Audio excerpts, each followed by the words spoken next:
boy. If that's what she does at 80%. Has he lost it? As a 6-year-old, has he lost it? This horse here has got some serious staying ability. St Mark's Basilica doesn't go. I think he goes to 4-1 like that. Oh God, I love this horse, and I've loved this horse for a while.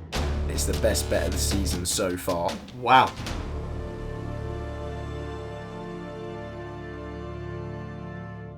Hello and welcome to the Next Gen Racing YouTube channel for what is our feature video this week. We did mention our preview that we probably wouldn't want to be reviewing the action from the week, and it wasn't the best racing, Jack, but congratulations to the ladies who won the Shergar Cup. Like I say, a fantastic meeting there. But Jack and I are kind of thinking of what we could do. It's way too early to do a Cheltenham Festival preview video. I'm sorry the finishing line, but way too early. Yeah, and Jack said, Dave, we are disappointed in you for kicking off Cheltenham with those guys. You should have been off that video, really. But look, we will bring some sort of jumps action, maybe a couple of months down the line. We'll have to wait and see. We've still got plenty of action. That's why Jack and I are bringing you an Antepost preview. We have done this at the start of the season, but we primarily looked at sort of the Guineas, the Oaks and Derby, a bit of Royal Ascot as well at that time. We're now moving into sort of the second half of the season. So, you know, we've got the likes of the Ledger meeting, the Arc, Champions Day, Breeders' Cup. We've got some fantastic meetings coming your way, along with York next week, and we'll bring that preview to you probably around Tuesday night next week, and it'll be a full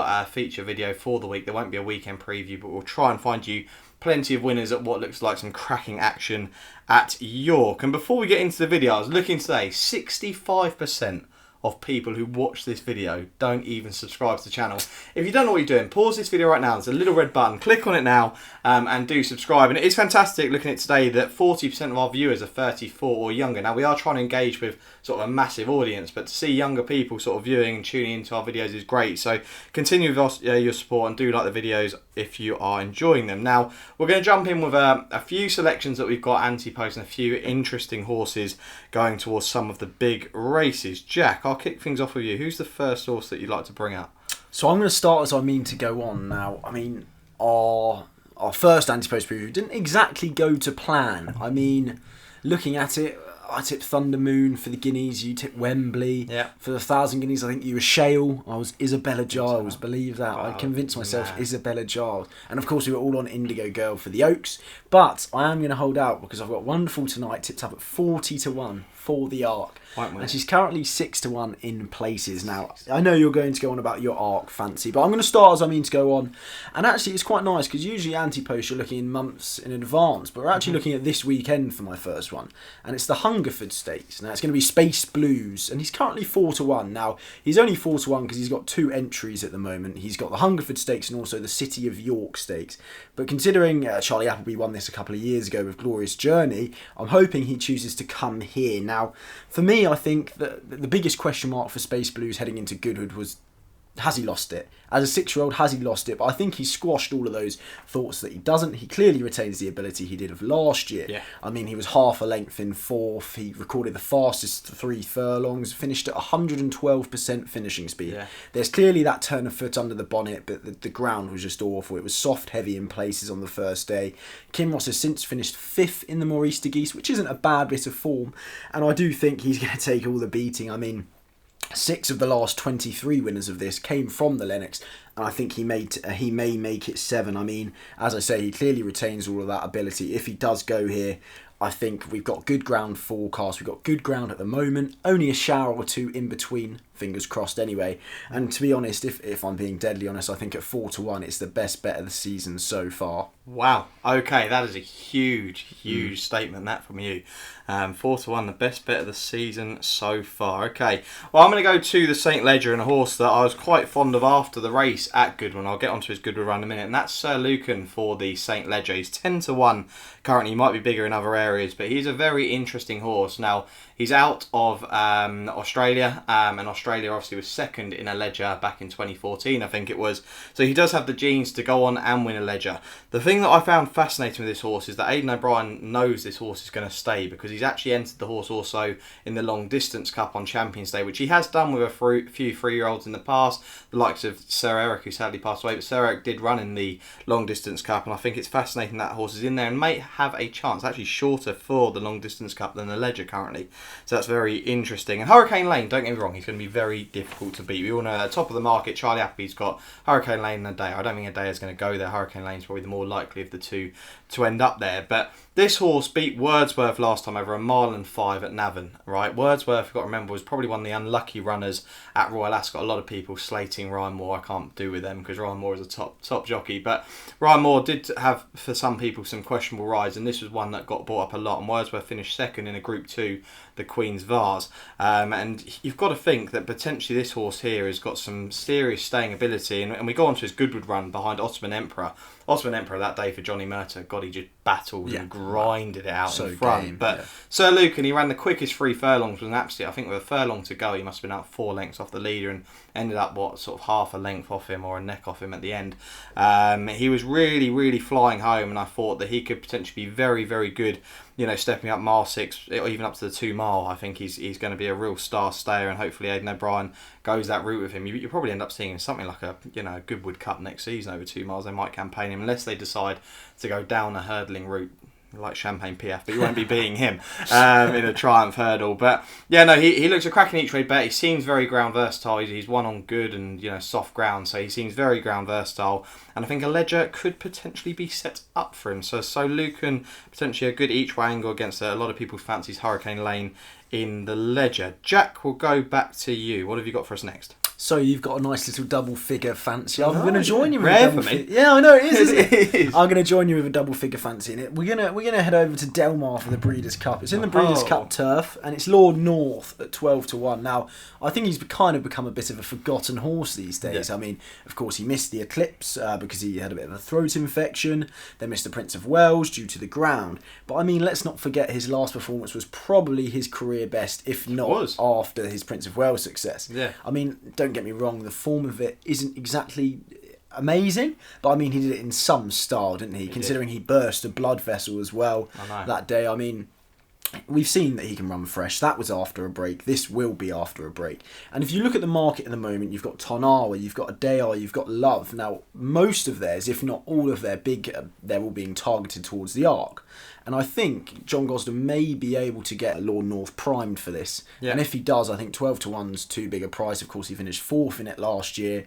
He can travel. We've seen him travel to Maidan and bolt up. We've seen him travel over to America and still run a great race. And I do think at 12-1, he's a good each-way alternative to the likes of Tarnawa, Adayar and Love at the top of the market. Okay, do you find with Lord North, I mean, it'd be interesting now after the Prince of Wales Stakes, do you think Lord North, if having his ground, would have beaten that lot?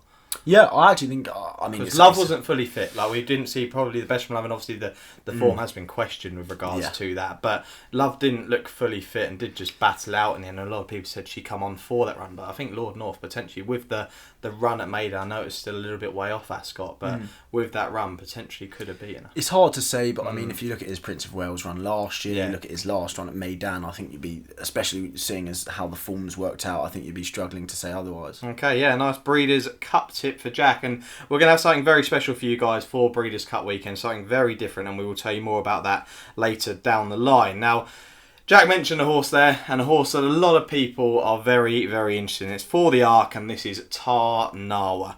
Oh, God, I love this horse. And I've loved this horse for a while. We talked back to the Breeders' Cup last year where you were slating myself and Liam Hedgecock with regards to this horse. But I'm going to say I joined the dark side. You have, yeah. You end up getting a cap with the name on. I do have the Breeders' Cup. I can't believe that. I do have one of the owners' caps. You slated this horse saying, oh, no, she can't win it, she can't win it. And then you went and bought the cap. I can't believe it, but look, we'll leave it there.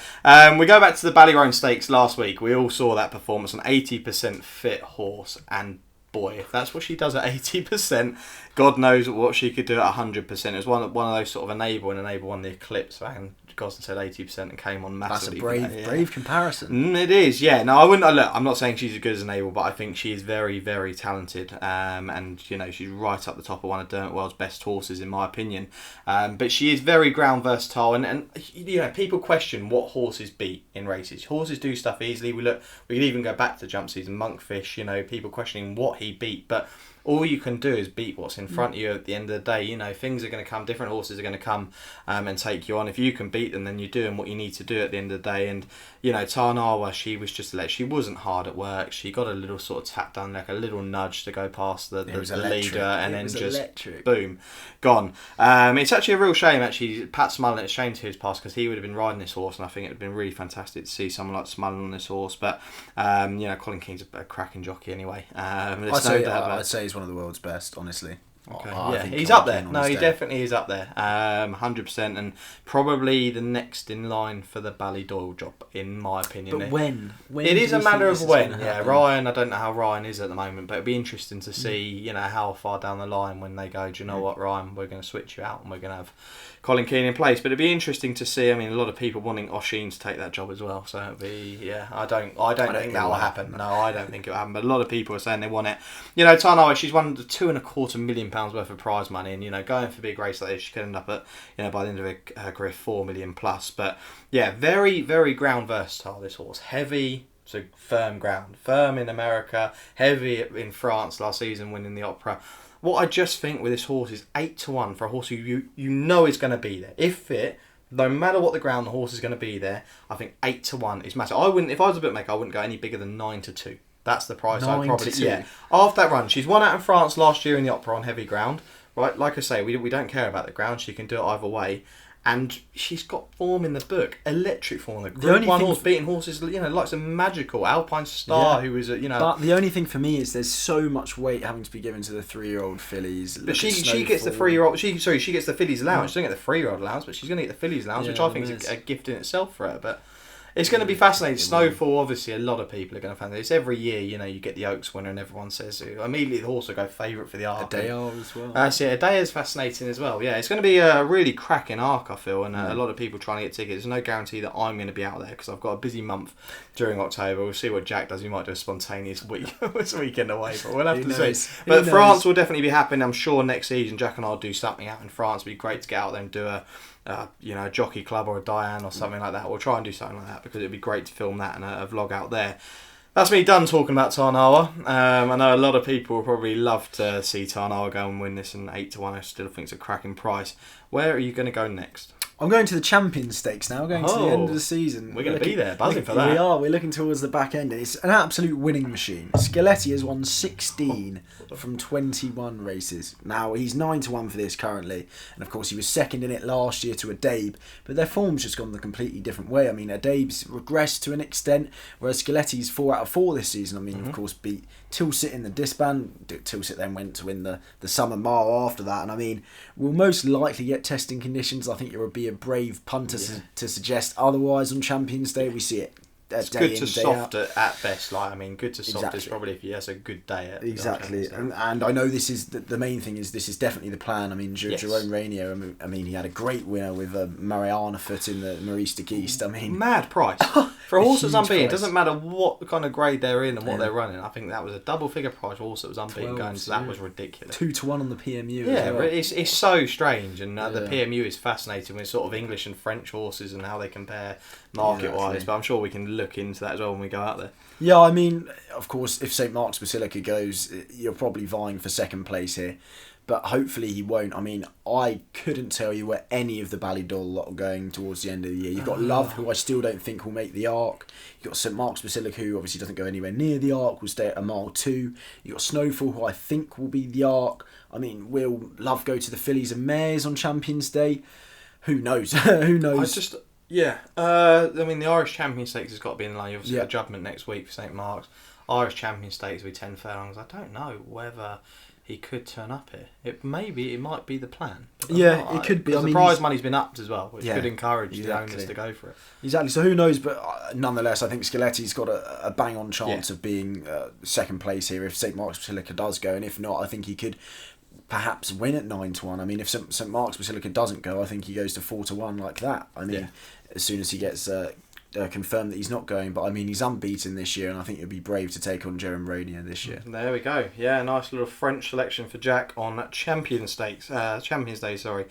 Now a horse that I feel is so unlucky, and I keep saying deserves a Group 1 success, and Jack will agree with me here, and we're going to have a bit of discussion because we do think that this horse has definitely got a Group 1 in him. We'd love to see O'Sheen win a Group 1 aboard this horse, and it is Dragon Symbol. Now, I personally feel that for the Champion Sprint Stakes, this horse will be prime for that. It's going to be absolutely perfect. I don't get the whole, ground being, it needs to be good for this horse to run, because you look at the Commonwealth Cup run, and it might even be, in my opinion, one of his career best runs. Looking at it, but he did win the race, so got overturned with Campanella in there. But I don't think he necessarily needs quick ground. I don't think we've really seen him recently in tougher company on quick going. You know, No. we go to the King George at Goodwood. That wasn't exactly on quick going. You know, it would be fascinating to see how good he could be, and we could determine, okay, right, he's even better on quick going. But yeah, his Commonwealth Cup run was really, really good, and I just think that, you know, we now know Ascot suits, and I'm sure this has got to be an end of the year target. He's so consistent. That's the thing. Yeah. It doesn't matter. There's not many. You know, I think it's 1s and 2s all in his name and 1D. But I think he's going to win a race over 6 furlong. I can't see him. I know they've gone for the King George. You haven't quite said it yet. Are you going to go for the Nunthorpe? Or Yeah. So this is it. So before the Champion Stakes, I mean, I wouldn't be surprised to see them go for the Nunthorpe and then afterwards say, and he won't win the Nunthorpe. I don't think he'll win the Nunthorpe. But I think that he might go for the Nunthorpe, things won't work out, and they'll go back to 6 furlongs. Either that, or they're going to go for a race that you potentially mentioned as well, which is the Haydock Sprint Cup, which, you know, you might end up seeing a Starman in there, but Starman, Tom thought he was going over there for a win at the weekend. The ground didn't turn out, and you could actually, tell no, I'm not having this, because the ground wasn't actually that bad. If you look at the finishing time, I think it was half a second slower than standard. It was a bit tacky. They were digging it, and I don't think that suited Starman. It was towards good ground instead of soft ground. I think it was just the extra 110 yards in the Marista Geese. He just didn't stay the trip. Mark Armour was in an interview today explaining that the ground might be the issue. We'll have to see. Times would say. But yeah, do you think potentially, are you in agreement that potentially 6 furlongs might be the best distance, or do you think we still don't know? No, I'm in complete agreement. I think 5 furlongs was too sharp for him at Goodwood, especially at such a quick track like Goodwood. Of course, you have the downhill 5 furlongs. At the end of the day, he followed the wrong horses, as Oshin said, and he didn't quite get the rail like Sueza managed to when she made the move. But I think Dragon Symbol, if Starman doesn't go due to the ground, I see Ed Walker, they are planning to go there, but I mean, you'd be a brave man suggesting that it's not going to be raining at Haydock. I mean, I think we've had the last 6 Sprint Cups have been soft, heavy, soft, and good to soft. So I think Starman either won't run or so he won't win. Let's not don't get me wrong. He'll win another Group 1 this year. Will it be in Europe? I'm not sure. Will they go to Hong Kong? Will they go to the Breeders' Cup? Who knows? Yeah. But for me, I think Dragon Symbol, it has to be the Sprint Cup, and if so, 8-1's a good price. But will I be touching it? Will I be touching any of the sprinters at the moment? Who knows? Because in the Nunthorpe, of course, you have Sueza and Golden Pal. Sueza, if the ground came up soft, I'd be all over this horse. And Golden Pal, if it came up quick, apparently she's just electric. But then what's in the Sprint Cup? If you take Starman out. Yeah.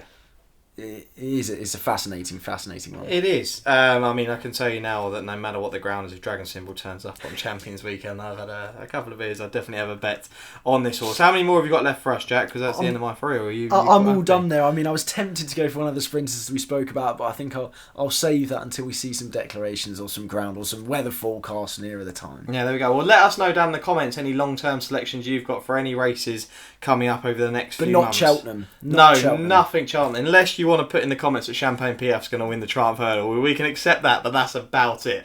No entries at the moment for Champagne PF. We'll keep you updated video by video if there are any entries on the line. But like I say, we're going to be back with you. It's either going to be Monday evening or Tuesday evening. We'll see what we can do, because if we can get it out to you guys early so you can have a good watch of the York preview next week, then we will. And we're going to aim to film that outside with a nice sunny view. We'll wait and see. The weather's actually all right at the moment, but it hasn't been great down here on the south coast. But yeah, like I said at the start of the video, do subscribe if you're enjoying the content. We're 2 away from 700. Get us there. Just do it. Let us get there. And do like the video if you are enjoying them. And we will see you next week for our York preview.